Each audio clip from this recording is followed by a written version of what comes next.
everybody. Thank you so much for joining Hashtag No Limits. I am your host, Shelly Kino. Hashtag No Limits is about people who society places limits upon, but who are busting through those limits.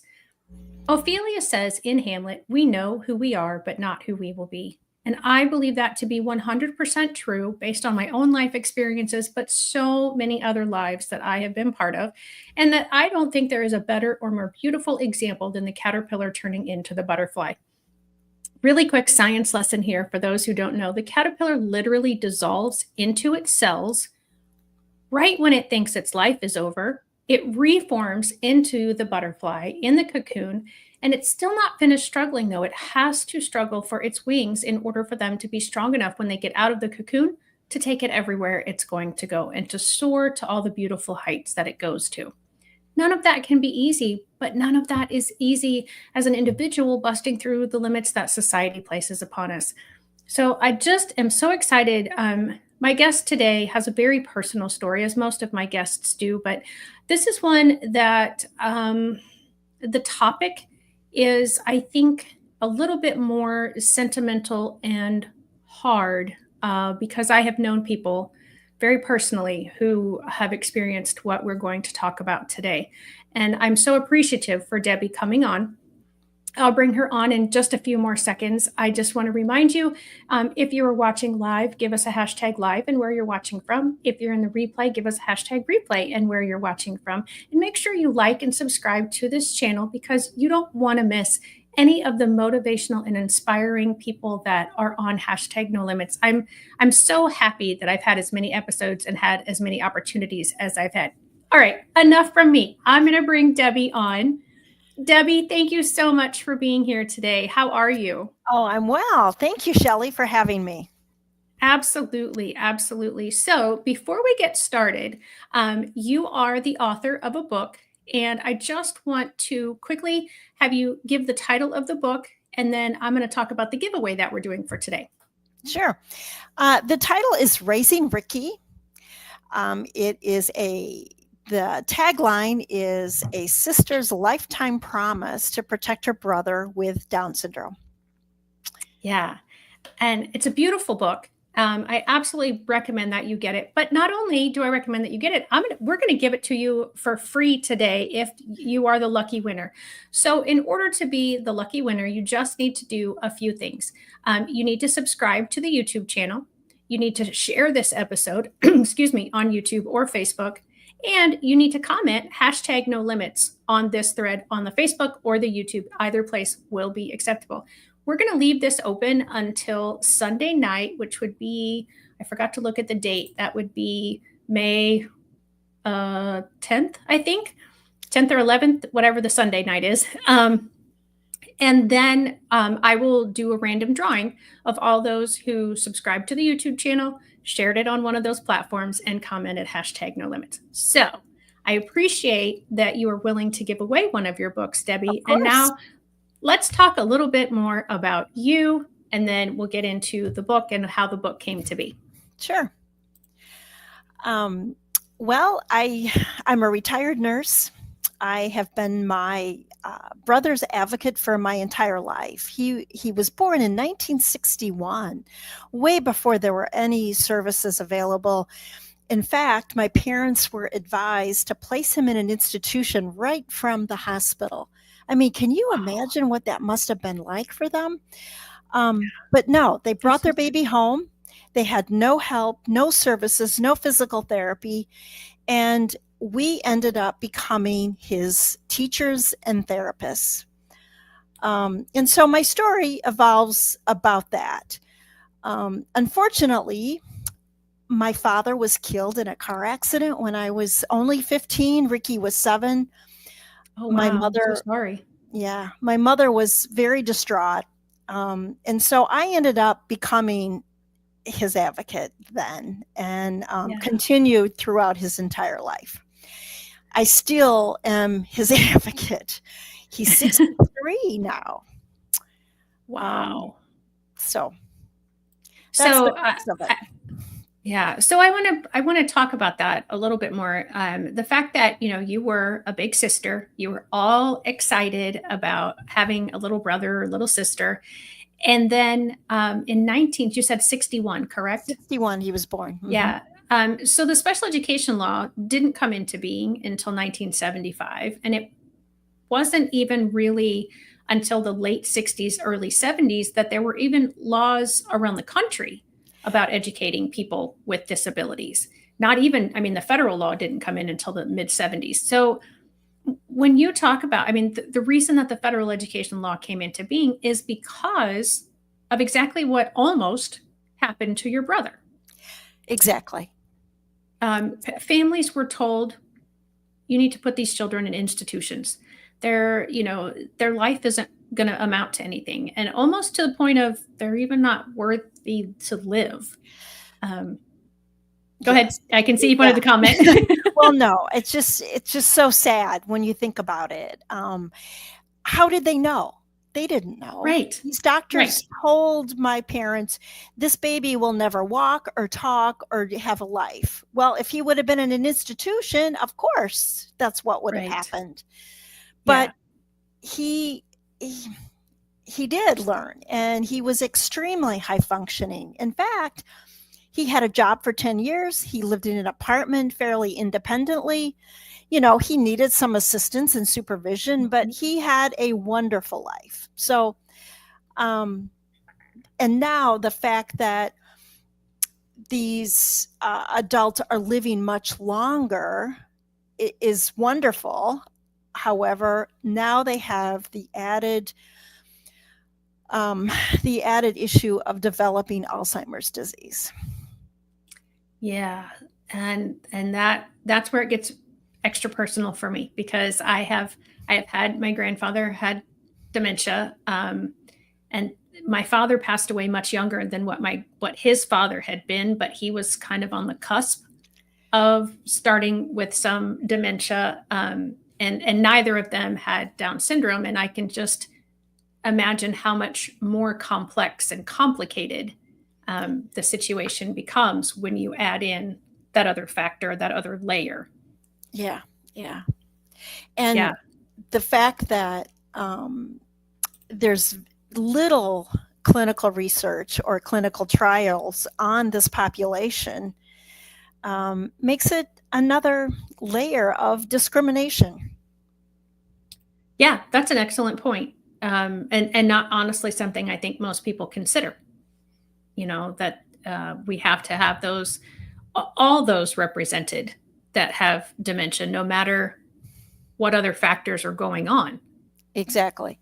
And the fact that it's close to 95% of adults with Down syndrome acquire Alzheimer's disease by the age of 65. Conversely, it's only 12% in the general population. And scientists have known this for 20 years, for decades. So the Down syndrome population has helped with the research, but they aren't benefiting from the research, if that makes sense. Well, it makes sense, but it doesn't seem right. No, it's not. That's another reason why I wanted to write the book. I wanted to get national attention out there, that these children, these adults, their lives matter, Yes. Yeah. And I'm sorry I know we kind of jumped ahead to the, as an adult, but I do want to go back to the childhood a little bit.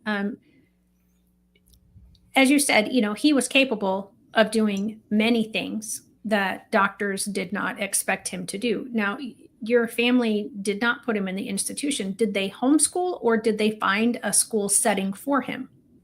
Well, like I said, there was no special education at the time. My parents tried to enroll him in our public school kindergarten class when he was, I think he was probably 5, but they refused him because of his disability. So then they found a private Catholic preschool that did accept him, because they knew that he needed socialization and he needed to be, around children. That was very helpful.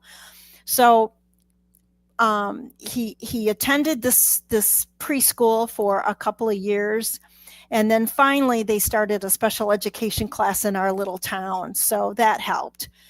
By the time special education was mandated, I think he was going to start high school. Yep. So what happened, mainstreaming, you're a special education teacher, so you probably know about this, Shelley. Mainstreaming became a popular thing in, I think, the 80s. Yep. And so my brother, who had been isolated in a special education class, all these kids were put in a regular high school class with some special ed classes. Mm-hmm.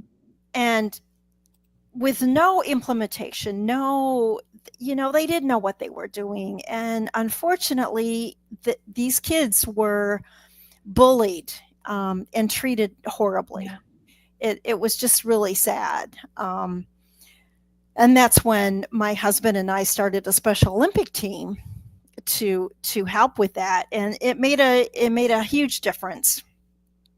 Oh, that's awesome. Yeah. And,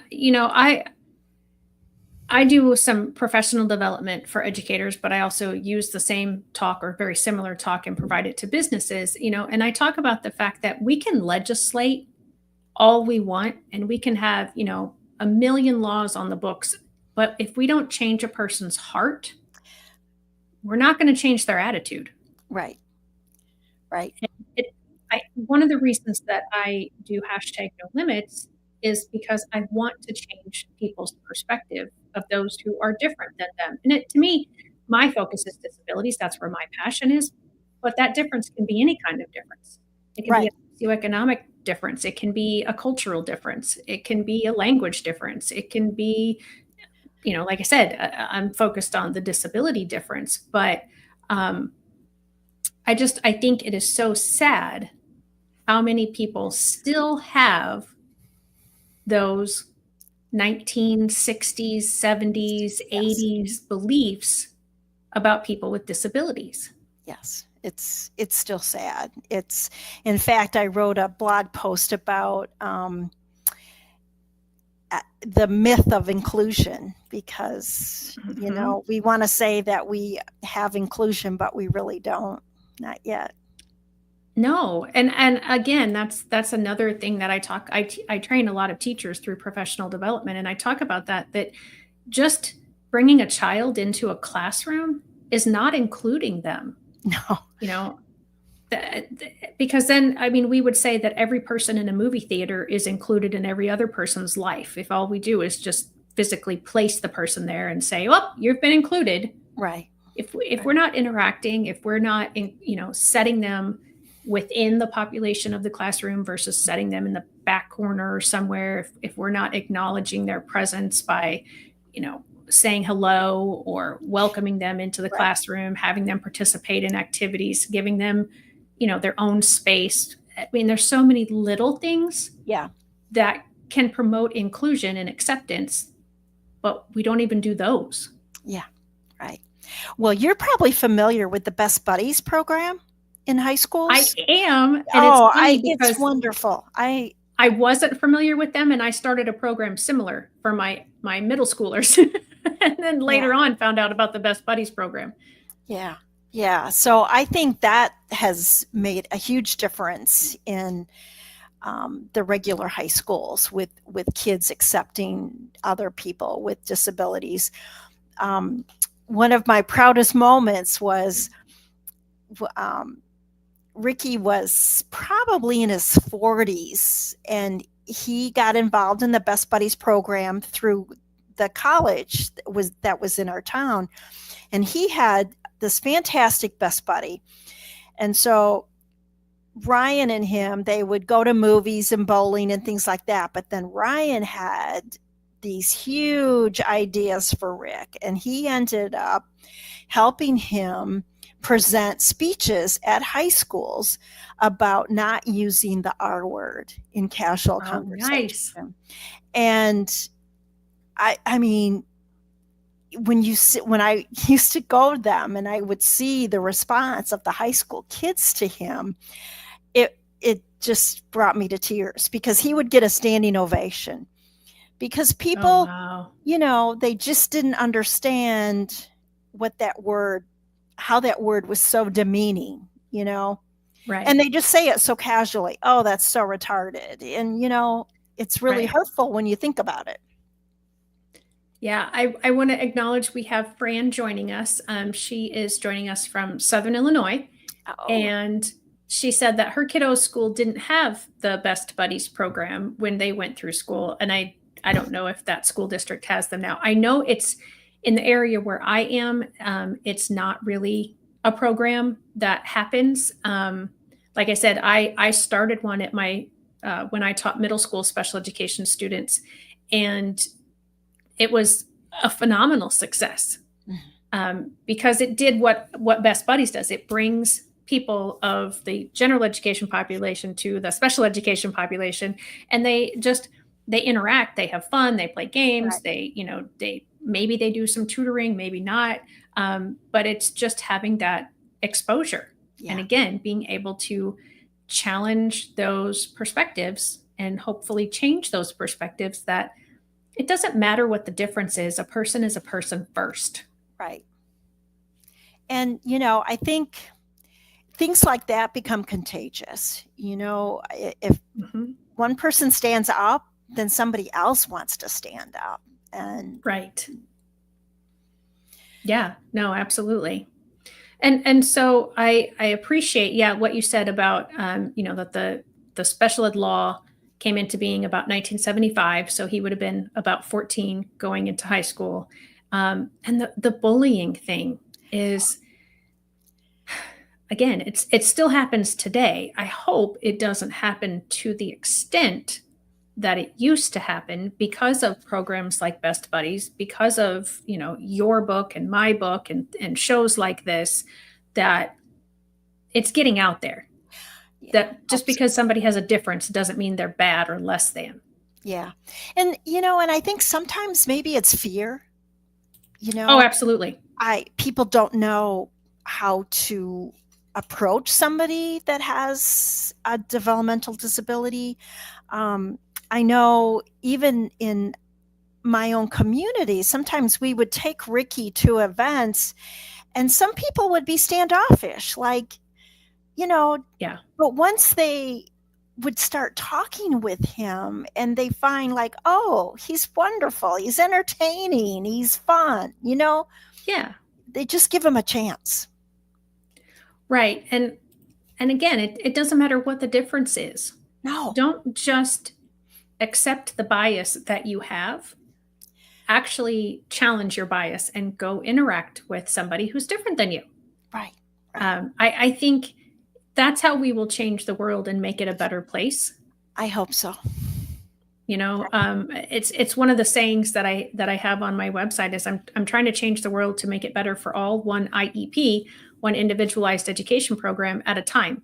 Um, because if we just continue to group everybody of a particular whatever together and then only refer to that group versus individuals, I will remain in the negative mindset that it seems like our society is in right now. Absolutely. And I loved your introduction. I mean, that was beautiful. Oh, thank you. And I mean, I think it's true. Yeah, And I think all of us go through that multiple times. I mean, I realize caterpillars only do it once, but I think as humans, we change over time multiple yeah, times. And I think that's a good thing. But I mean, just thinking about Ricky and the things that he has overcome, the challenges that he has busted through.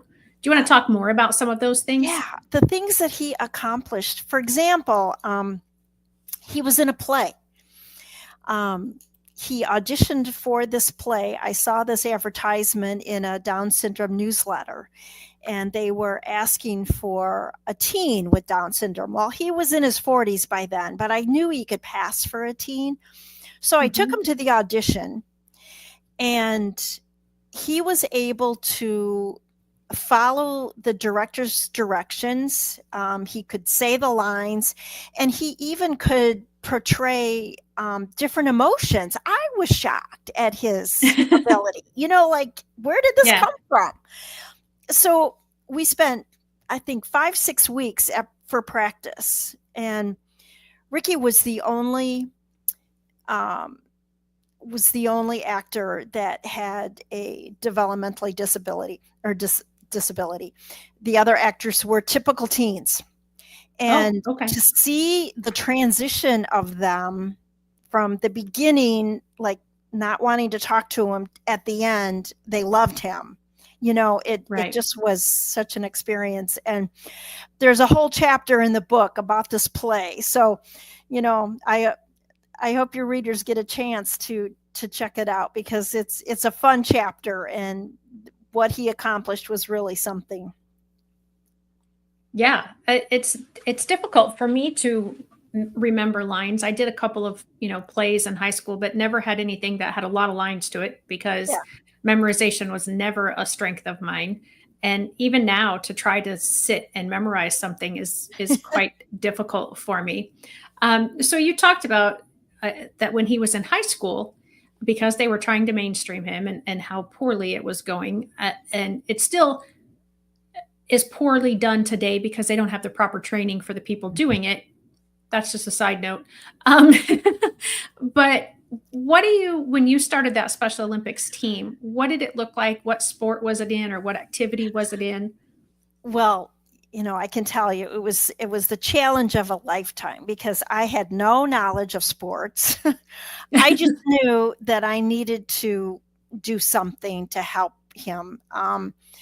The principal was threatening to expel him because of some of his behavior, because he was acting out because of the bully. Right. So we decided to do the Special Olympic team. We started with like six team members, I think. We started with bowling because I thought that'd be easy. And then we went to track, swimming, and it just evolved. I think we ended up with 16 participants. Nice. But what happened was how the school acknowledged them, because the newspaper was starting to write little articles about them, who got a gold medal, the team Mhm. did this. And that's what helped. They became recognized, and accepted. Right. And it was just exciting. It was just a wonderful time for my husband and I, that it'll be a cherished memory forever.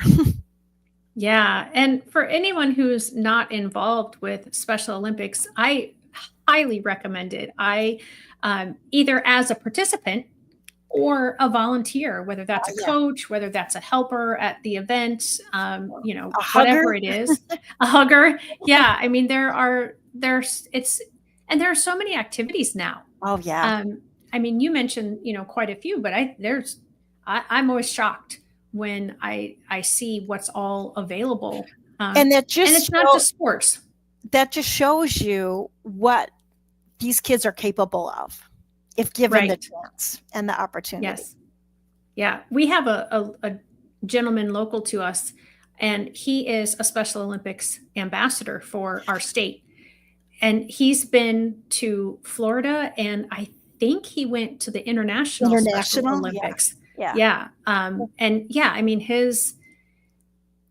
he's just blossomed over the years that he's been in Special Olympics because of the speaking opportunities, because of the advocacy opportunities, the socialization piece of it. Like I Yeah. said, Special Olympics is so much more than just sports now. Right, right. Yeah. Yeah, and so in your journey, from the what I read in the book, once he graduated high school, then what happened? Well, and that becomes a problem, I think, for some. Mhm. Um, Yeah. in our town where we lived in Illinois at the time, there was a sheltered workshop. And so he was able to transition to that. And he did menial piecework, counting hardware items, putting them in a bag. But he was proud of it. He earned a Mhm. small paycheck. And it was fine. Um, However, he could have done so much more at the time, but my mother Right. was still in that mindset that she didn't want him to be bullied or teased, or so she didn't want him to go out into the community, Right. um, even though he had the capabilities. So when my mother died and Ricky moved back to live with us in Arizona, I knew he was capable of more. And so I was able to get him a job at our neighborhood grocery store as a bagger. Mm. And he was the first one with special needs at that store. But I can tell you, he became the most popular bagger. His line was the longest because everybody wanted him to bag their groceries so they could talk to him. I mean, so Oh, wow. yeah, And yeah, that's it's so awesome because until you give someone an opportunity, you don't know what right, kind of butterfly they're going to be right, and what kind of amazing things are going to happen. yeah, And I'm so thankful that you were able to do that with him and provide that support for him to get that job, yeah, and appreciative of the grocery store owner or yeah. staff or whoever decided that he would be a good employee and they wanted to take a chance on him. Well, that's another funny story. So I had I went to the manager's office and told her about Rick, and she was reluctant. She was not Mhm. very optimistic, and I think she really was trying to dissuade me. Like, well, I don't know. And I said, look, just interview him. All I want you to do is interview him. And if you don't think he's going to be a fit, that's fine. I'll understand. So the next day, I take Ricky to the interview. I had picked out his clothes, and he Mhm. comes out of his bedroom with his full suit. And I Oh, said, Rick, you don't need to wear a suit. He said, yes, I do. That's what you wear for an interview. Like he knew. And uh-huh. so we get to the office, and right away he shook her hand. He said, hi, I'm Rick. So I knew she would be impressed right away. But Mhm. she had to talk with him without me because she needed to determine if he could really follow directions. Sure. So after like 10 minutes or so, they come out and he says, Debbie, I got the job. And she said, you're right, Mrs. Miller. He's very impressive. But if I wouldn't have pushed it, Yep. she wouldn't have given him a chance. And then he, like I said, it became a good thing for the store. Right. Yeah, and it probably opened other opportunities then for other people, whether Yes. they had the same disability or something else. Or something else with cerebral palsy or Right. whatever. But then that gave them the courage, like, well, maybe I could do that. Right. And and I'm so thankful for siblings or parents that are willing to push the boundaries. I have a situation where I'm an advocate for the parent, and we've pushed and pushed and pushed, and now the IEP team understands. Like, oh my gosh, yes, this child is capable of so much more than what we were giving her credit for, and they're willing to try new things, which is opening the doors for other students coming. Yeah, yeah. But you've got to push the limits. You can't be afraid. That's the problem. Is they need advocates like yourself. And sometimes the families are reluctant. Like I told you about my mom. She just was too afraid to allow Right. him to have those opportunities, and that sheltered him, which Hmm. you know but anyway, so yeah, my book is all about his whole life. um, I hope I hope your readers will, or your listeners will want to look at it, because I think it's a good book. Yeah, I mean, yeah, like I said at the beginning, it is a lovely book. For my regular viewers who watch live, you realize that I started late today, and the reason we started at a later time is because Debbie is involved in something that is very important, and I would like for you to talk about that, Debbie, please. Yes, well, I think I mentioned it earlier about the increased incidence in Alzheimer with adults with Down syndrome and Alzheimer's disease. Mhm. Unfortunately, there has been a lack of research in that particular population. However, the good news is, in this year, we are starting a new research project that I'm involved in. There are going to be a couple of clinical trials that will include adults with Down syndrome on some of the medications. So I'm really excited. It, I'm a little dismayed that it's taken this long, but Yeah. progress sometimes is slow. And so there's a couple of pages in the end of the book that describes this research and what they hope to find out. So Yeah, awesome. That I think that is amazing work, and I applaud you for doing that. And if there's anyone else, who would like to be involved in a study, leave us a comment, and I'll talk to Debbie and see if we can't direct you. I don't know that you'd be able to participate in the exact one that she's doing, but there might be she may know of resources of where to look or yeah, because what's promising, it's too late for my brother, unfortunately, because he's 63 and he already has middle stage. But what they're hoping to find is if we can diagnose them earlier or even before any symptoms happen, maybe we can prevent or at least delay the progression. So that's exciting. So, these families that have teens with Down syndrome or young adults, because some of these adults start showing symptoms as early as age 40. oh wow. Yeah. Okay. And what would a parent or a sibling look for? Like, what sort of symptoms are you talking about that they might be made aware of? They're just, sometimes it's subtle. In fact, I ignored some of the symptoms because I was so busy taking care of my husband.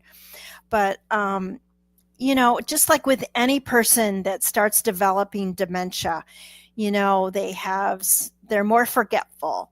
Maybe their activities of daily living changes.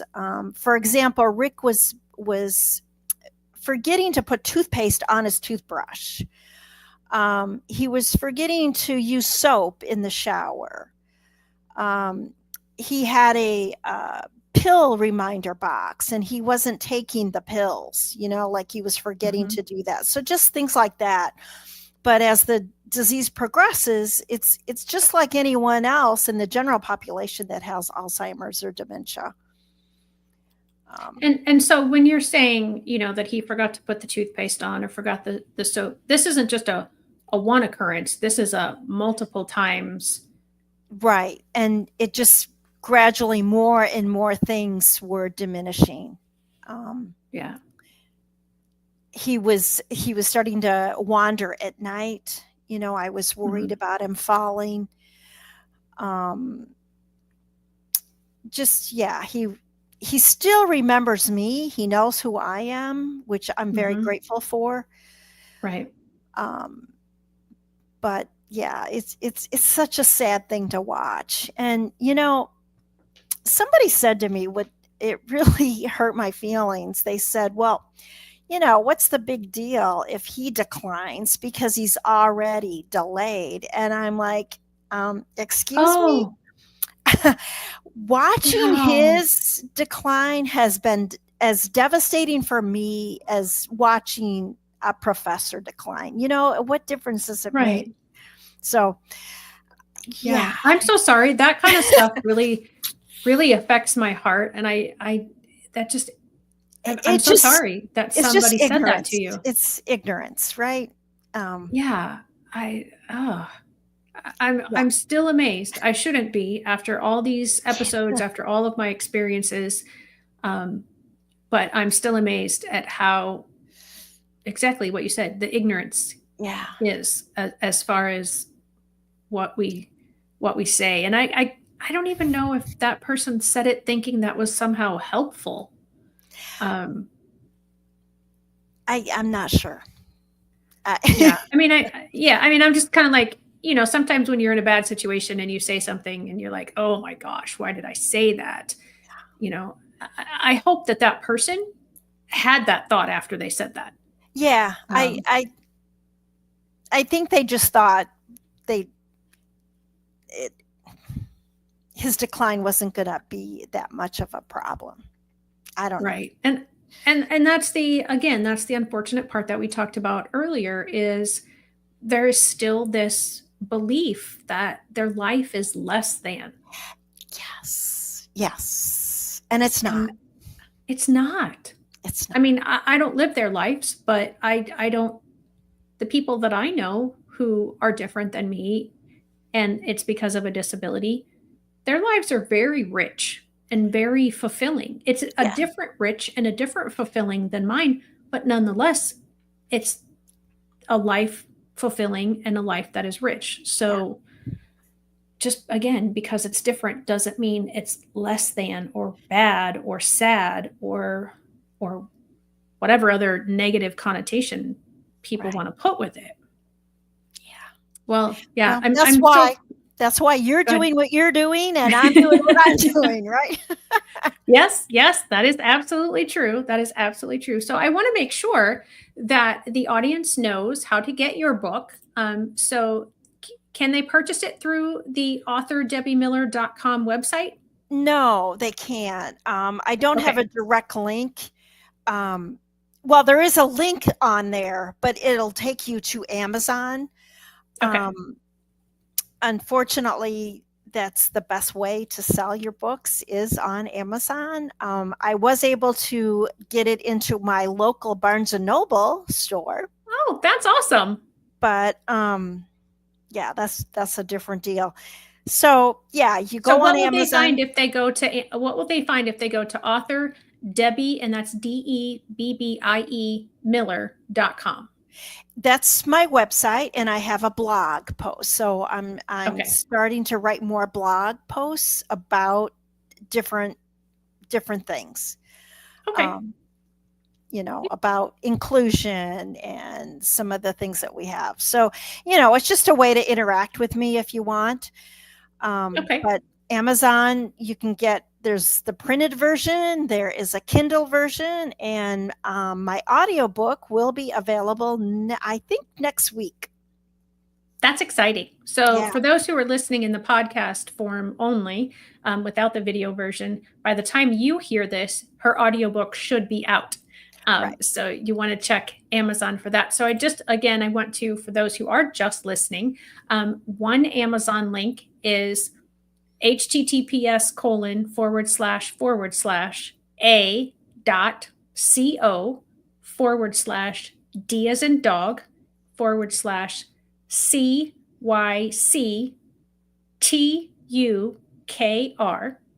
And that's for one version of the book. And then the other version of the book, is that https://a.co/d as in dog /7JLTJ2T. And those will be linked in the show notes of the podcast when it does come out as the podcast. And so I definitely want to um, commend you Thank you. for what you have done. I can only imagine the difficulty that you have gone through emotionally, possibly physically, probably financially, um, in taking on your sibling. And if you don't mind, I would like to talk about that a little bit Sure. more, because I haven't had a lot of siblings Many of my guests are either the person with the disability or the parent. And and the fact that you're 8 years older, you is he your only sibling? Um, I had two other half siblings. We didn't Mhm. have the same father, but they were older. And so I Okay. barely knew them. Mhm. So it's pretty Yeah. much my brother and me.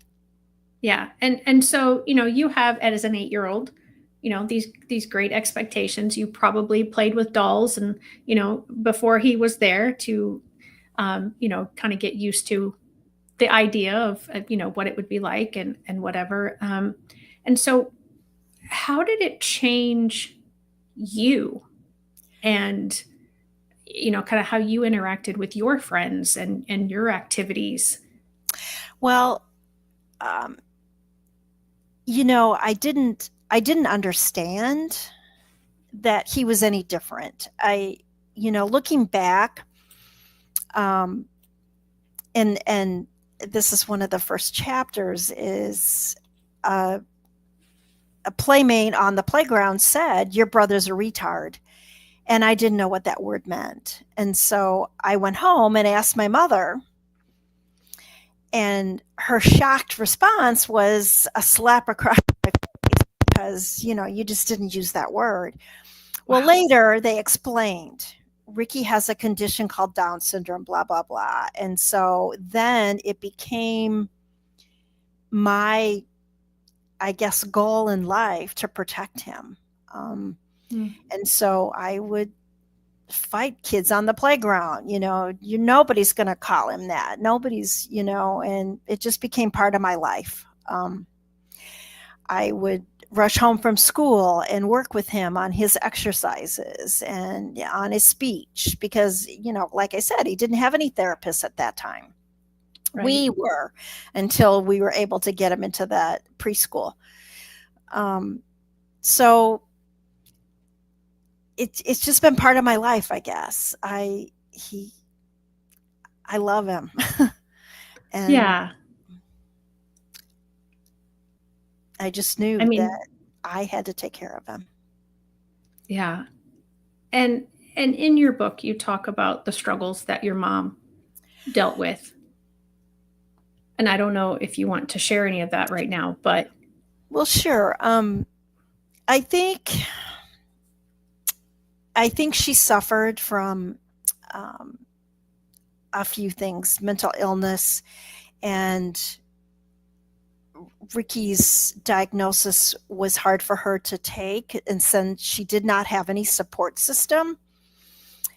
Um, and then when my father was tragically killed, and here she is left with a teenage daughter and this disabled son, and she has no job skills. She doesn't know how she's going to take care of them, and she just kind of um,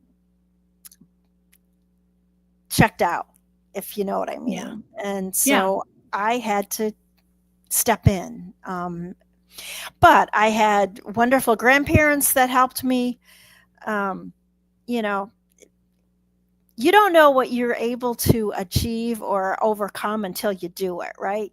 Right. Somebody says, sometimes people will say to me, "Well, I don't know how you did that." Well, you don't know until you have to. Right. Sometimes you don't have a choice. Right. So, and I was fortunate enough to marry a wonderful man who has, you know, been there our whole time. And in fact, when he asked me to marry him, I said, you're not going to just marry me. You have to accept Ricky too, because probably he's going to live with us someday. So, I don't think some people realize that when they have a sibling and the parents are older, that becomes their responsibility usually. Yeah, and that's kind of why I wanted you to talk about it from the siblings perspective, because I know in working with the parents that I've worked with over the years that a big fear for most of the parents is, what happens to my child when I am not here. Yeah. I And can't imagine. many, Mhm. yeah, and many parents feel, I'm sorry, many siblings feel that it they should be the one, that they shouldn't allow the sibling to have to go to a group home or go to, anywhere other than, their own home if they're just the only sibling like yourself Mhm. basically, or, even if they have multiple siblings, like, well, who's going to take care of the sibling that mom and dad have taken care of all these years? And while I appreciate that sentiment, it was said to me in an interview with a sibling that it's not your responsibility as the sibling. Right. It's your gift if you choose to give it. Right. Right. That's how we should look at it. Um, so there isn't guilt about it. They do it because they want to, not Right. because they feel they have to. Yeah, because you can really destroy relationships, Of course. and like you said, I don't even think siblings realize if there's multiple siblings and one of them does take on the responsibility of caring for the one who needs it. I don't think the other siblings quite even realize how much that sibling's life will change. Both, actually. I mean, both the one moving in and the one who's taking care. Right. Because I don't know how you could know, unless you go through it yourself or you like this. I hope that having episodes like this one, where a sibling can talk about exactly what you just said about when you were proposed to, Jeff was not just proposing to you. Right. And again, that was my choice. You Right. know, I I I wanted him to realize that this is my choice. It's not that my parents aren't saying you have to. It was Right. my choice. Um, and you know, I'll be honest.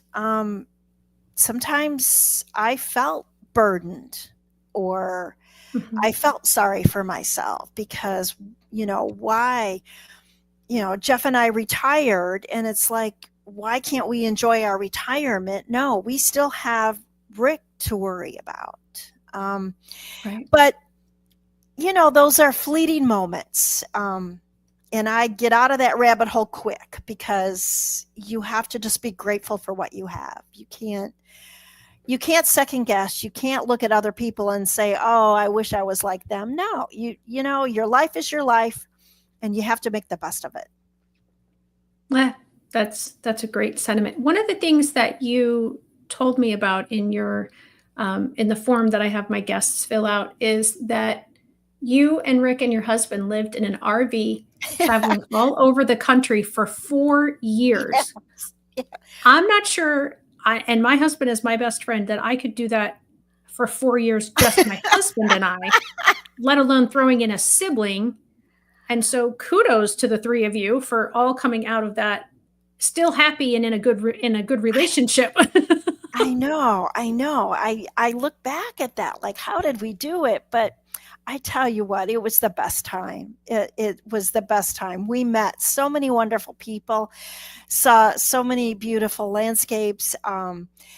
It it was an incredible opportunity for Rick because often we would volunteer at different parks, Mm, and most of them would let him participate. And so, he would do jobs like folding the park maps because nobody else wanted to do it, but he did, and he took yeah, great pride in it. Um, it just was a fun opportunity, and I'm glad we did it. Yeah, that's awesome. Yeah, that sounds like an amazing thing. And to do, I mean, I would imagine you probably, if you didn't see all 48 continental states, you probably saw most of them. we did. I mean, our bucket list was to see them all, but unfortunately, we had to come off the road because of my husband's illness. So, Oh, but okay. we were we were grateful for the time we had.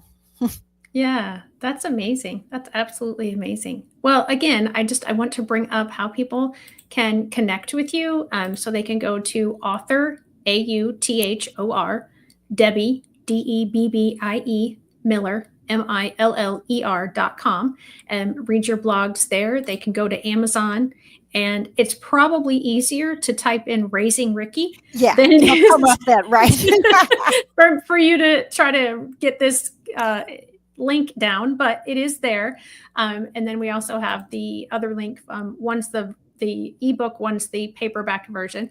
And then also they can find you on Facebook. And again, I would imagine if they just typed in Debbie Miller, that it will come up, rather than having to type in Correct. all the information behind Right. the profile button. Right. So I want to give you opportunity before we leave here.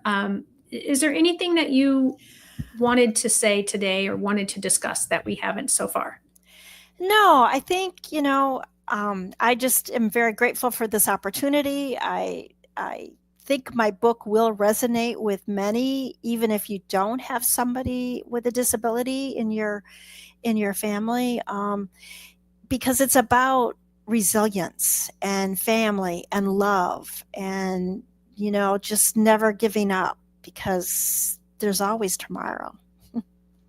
Yeah, absolutely. What a beautiful sentiment. Thank you so much, Debbie, for being my guest today. And I thank all of you who have joined me today. And make sure, again, if you are interested in getting a chance at a copy of her book, you can work it out with her once you have been determined the winner, if you want that as an ebook or as a paperback. And we're going to keep that open until May 11th, 2025. At 11:59 Central Time PM. And then after that point, I will draw the name and put you in contact with Debbie. Well, I'll probably have to reach out to you first, depending on who you are, and get your contact information, and then give you in contact with Debbie. And so, again, in order to win, or in order to have the chance to win, subscribe to the YouTube channel, share this episode on either YouTube or Facebook, and then comment #NoLimits either on YouTube or Facebook. And remember, guys, we know who we are, but not who we will be. Have a great week. Bye-bye.